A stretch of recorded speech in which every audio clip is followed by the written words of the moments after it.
Francis Huys remet ses pas dans ceux de sa jeunesse. Les vestiaires offraient alors au hasard d'un esprit et d'un œil curieux au travers d'un trou dans la paroi fragile, cours d'anatomie et leçons de choses aux grandes dames de la victime du sexe opposé.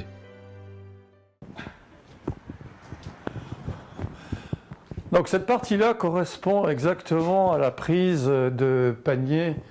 de déshabillage tel qu'il a a toujours existé. Par contre, je découvre la transformation qui a été celle réalisée quelque temps avant la fermeture définitive de l'établissement.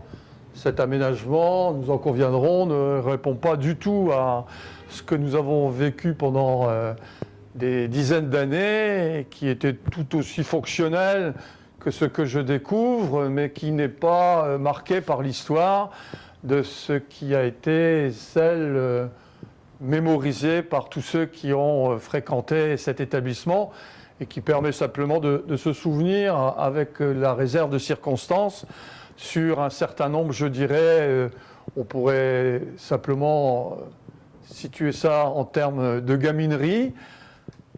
de garçons qui suscitaient l'intérêt de faire en sorte de pouvoir, à leur âge, découvrir, je dirais, certains plastiques du genre féminin et qui,